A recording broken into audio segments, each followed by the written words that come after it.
we're now going to engage with some really important and relatively straightforward contemporary examples of asymptotic statistics.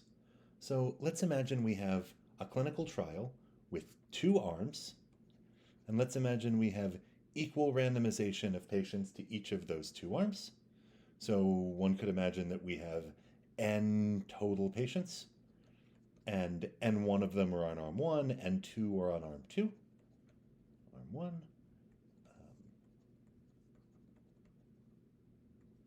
And let's imagine we measure a binary outcome 0, 1 for the patients on each of the two arms.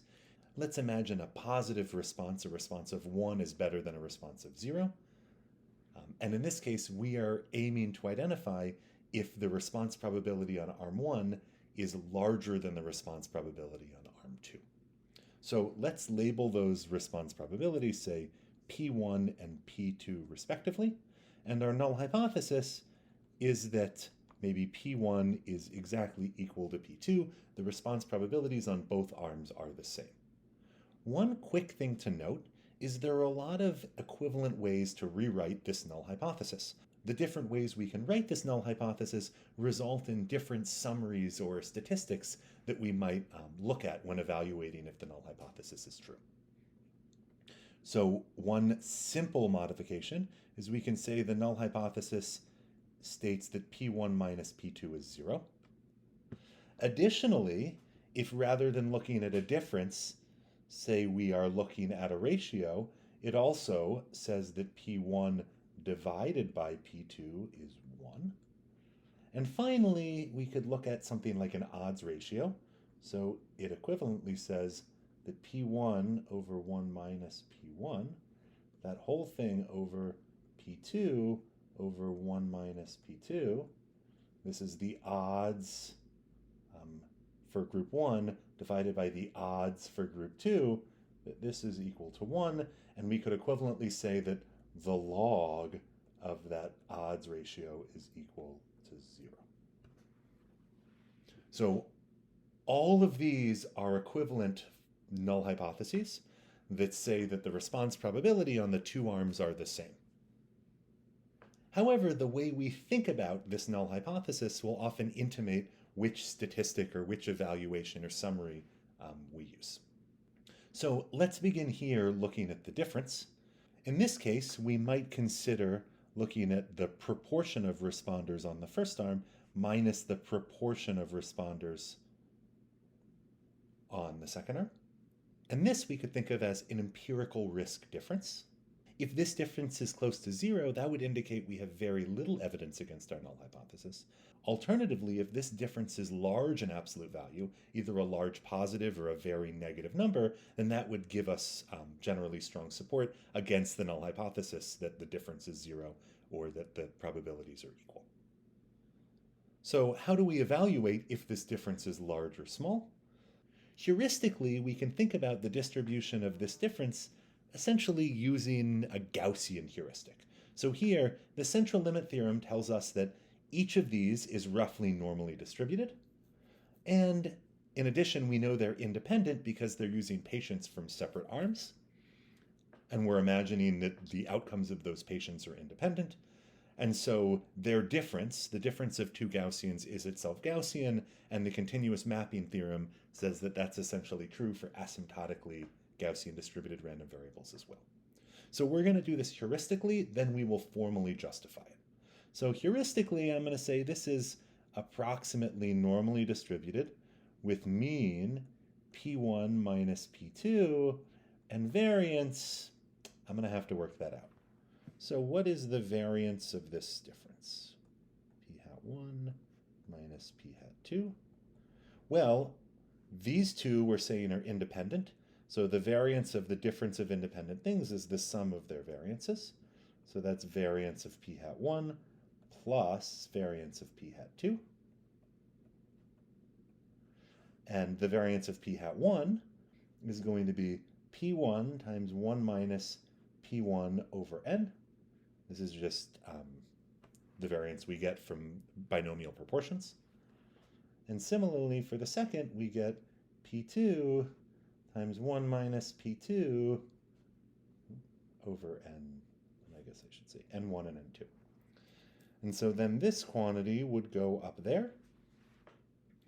And heuristically, if you wanted to test if this null hypothesis was true, what you could do is you could take this value that we found. Under the null, this is going to be 0.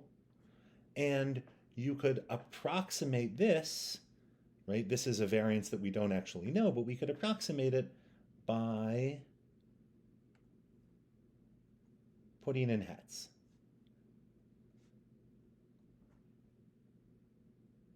Right, so now, again, we would put a 0 in here, we would put these hats in. That would be our sampling distribution approximately under the null, and we would compare our observation to that sampling distribution and see if we're far in the tails or if we're not. And if we're far in the tails, then that would give us evidence against the null hypothesis, and we could use that to construct a p-value. Now, if we would like to do this more formally, we will note that we can't actually have either hats or ends on the right-hand side of this if we want to talk about convergence in distribution. It's not really how convergence in distribution works. So what we would do instead is we would take p hat 1 minus p hat 2, and we could divide by its standard deviation, which is going to be the square root of its variance. So p1 minus 1 minus p1 over n1 plus p2, 1 minus p2 over n2. And we would have that this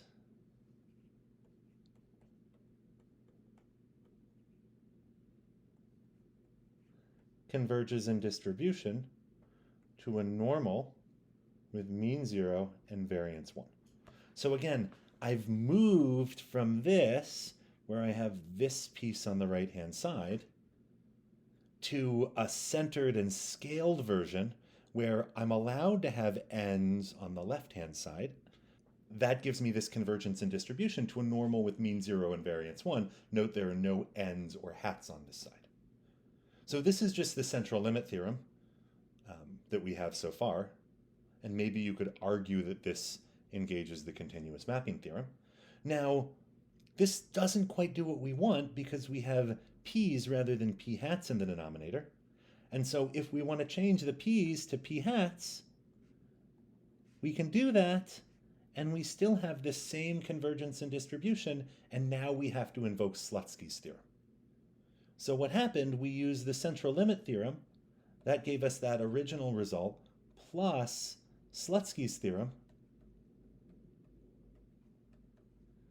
right? And that allowed us to put in hats in the denominator. Now from here, under the null hypothesis, we could plug in 0 for this quantity. And then on the left-hand side, we have values that we can calculate.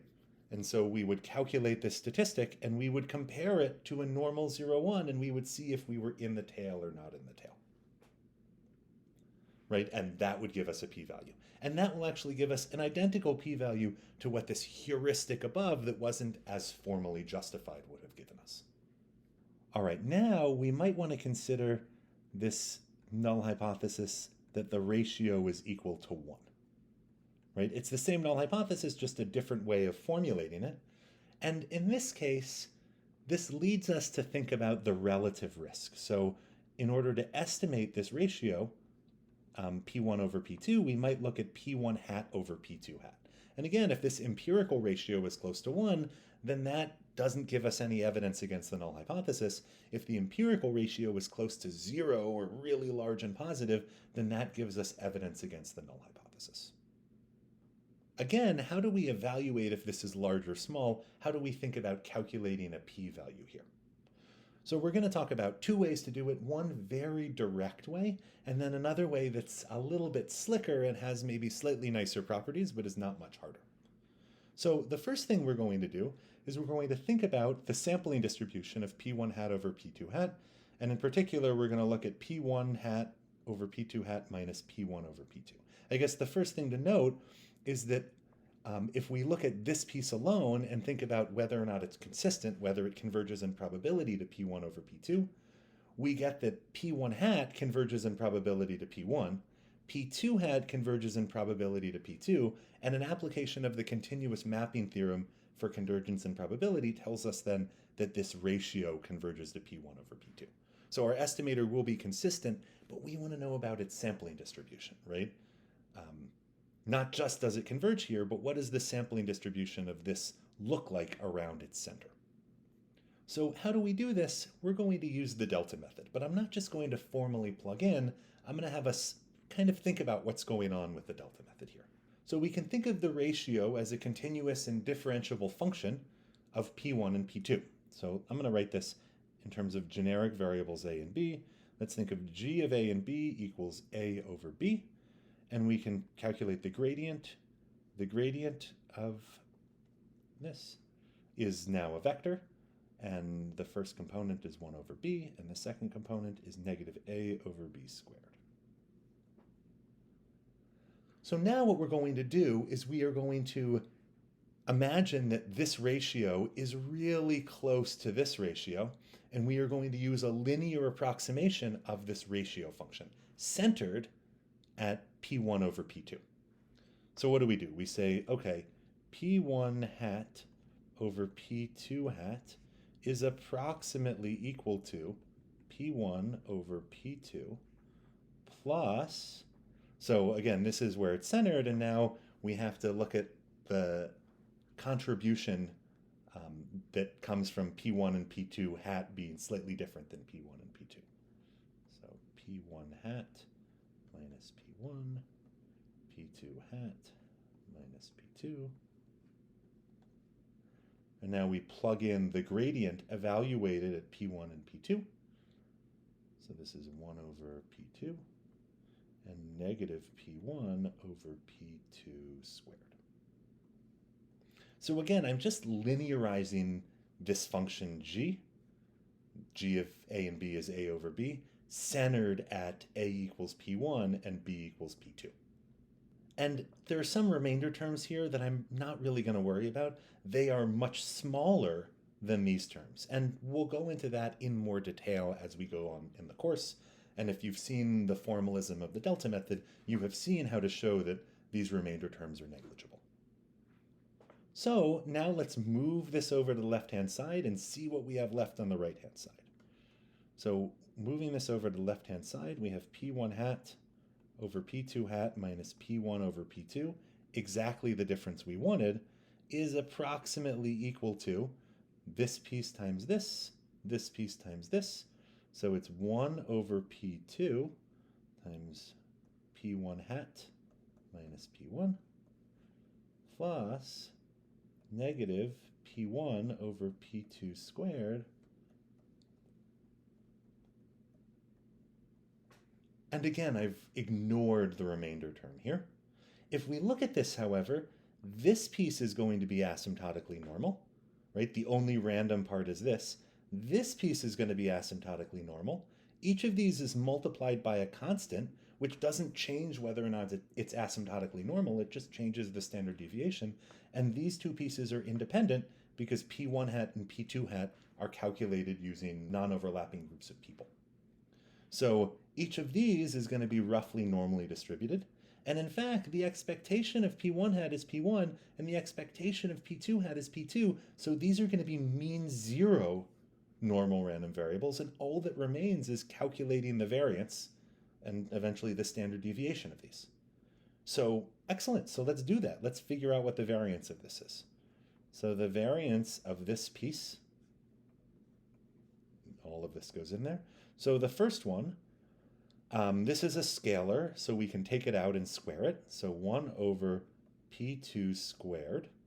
What's the variance of this? It is P1 times 1 minus P1 over N1, right? Just the variance of a binomial proportion. Plus, the same thing happens over here. And again, we can add the variance of each of these because they're independent. So it's P1 squared over P2 to the fourth. P2, 1 minus P2 over N2. So what does that tell us? we're going to come way up over here. That tells us that, and again, this is heuristic. I'm not doing this super formally yet. The left-hand side, which is what we are interested in, has an approximate normal distribution with mean 0 and variance 1 over p2 squared times p1, 1 minus p1 over n1 plus p1 squared over p2 to the fourth, p2, 1 minus p2 over n2. So again, this is not a formal statement. We have n's on the right-hand side, which we're not allowed to have. But if we wanted to use this heuristic, so to run a hypothesis test, what would we do? Well, under the null hypothesis, this is equal to 1, right, up here. And we don't know what these values of p are, so we would put hats on them, use our sample estimates. And then we would calculate this from our data, right? That's going to be a number. Maybe it's going to be close to 0, or maybe it's going to be far from 0, depending on if p hat 1 and p hat 2 are similar or not. And then we're going to compare that to this normal distribution centered at 0 and see if we're really far in the tail or if we're close to the bulk, if we're close to 0. And that comparison will give us a p-value. And we can use that p-value for testing that null hypothesis. Now again, that's informal. I haven't talked about convergence and distribution here. If we really wanted to engage with this formally, what we would do, again, is we would take the square root of this and we would move that over to the left-hand side. And then we would not have any n's or p's on the right-hand side. So what would that look like? That would look like p hat 1 over p hat 2 minus p1 over p2 over the square root, there's going to be a bunch in here, 1 over p2 squared, p1, 1 minus p1 over n1 plus p1 squared, p2 to the fourth, p2, 1 minus p2 over n2, right? This converges in distribution to a normal with mean 0 and variance 1, right? And this is a formal statement. And this we can get from the delta method. Now, again, we have to be a little bit careful. We don't actually know the values of p1 and p2 in here, and so we can combine the delta method with Slutsky's theorem and put hats on, and this convergence and distribution still holds.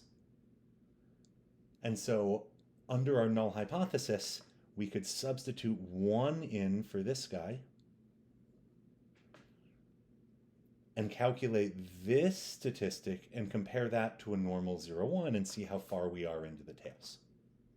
Right, and that's actually exactly equivalent to what we did up here, only now we have scaled things before comparing to the normal distribution rather than just putting that in for the standard deviation or variance. One issue with this approach is that if you used it, say, to calculate a confidence interval for p1 over p2, you might actually end up with a confidence interval that includes negative values, which we don't like. So we're now going to talk about a slightly modified method that's actually used in practice that's quite similar, but will make it so that we don't get negative values in that confidence interval. So where before we looked at this relative risk, which was p1 over p2, we're now going to consider the log of the relative risk, which is going to be the log of p1 over p2, which is the log of p1 minus the log of p2. And we're going to think about either estimating or building a confidence interval for this quantity. And now again, under the null hypothesis, this value, the relative risk is 1, so the log relative risk is 0. And what we have done is we've transformed a value that had to be positive to a value that could be negative or positive. So if we could imagine forming a confidence interval for the log relative risk, we could then exponentiate that, and it would give us a confidence interval for the relative risk that would necessarily be positive. how do we engage with either testing or forming a confidence interval for the log relative risk? Well, the first thing we're going to do is think about our point estimate, and there we could do what we did before, and everywhere we have a p, we now have a p hat. So we could look at the log of p hat 1 minus the log of p hat 2. And now we might be interested in understanding the asymptotic behavior of this quantity.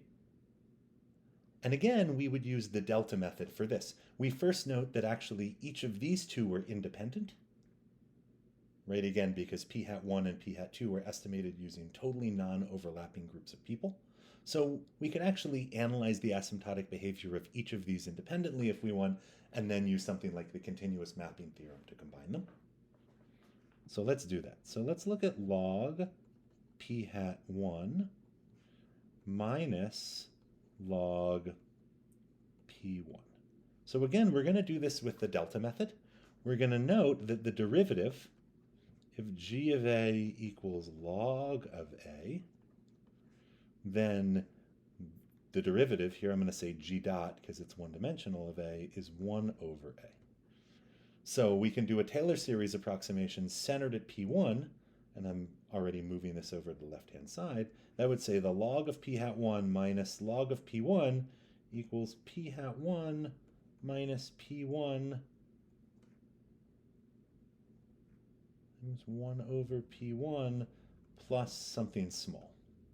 And again, this is a remainder term that we're just going to ignore. And the same holds for p hat 2.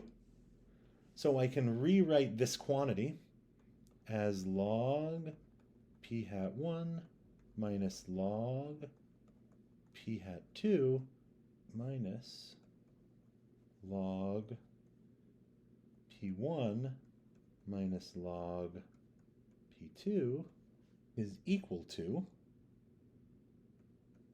p hat 1 minus p1 over p1 minus p hat 2 minus p2 over p2, plus some small remainder terms that we're not going to care about. Now again, looking at this, we can draw the same conclusions that we drew before. We know that this quantity is going to be roughly asymptotically normal. We know that this quantity is going to be roughly asymptotically normal. We're scaling by fixed constants, which won't change that these are going to be asymptotically normal. They'll just change the standard deviations. And in fact, each of these are mean zero. So this whole thing should asymptotically look like a mean zero Gaussian. Now, we just need to calculate the variance of this quantity. So we have variance of that right-hand side is equal to, so what's the variance of this? It's just the variance of a binomial proportion. P1, 1 minus P1, that whole thing over n, and that over P1 squared, right? It's a constant, so it just gets squared. And then we add, because this is independent and the variance of the difference of independent things is the sum of their variances, P2, 1 minus P2 over N2 over P2 squared. Excellent, and we get a little bit of cancellation.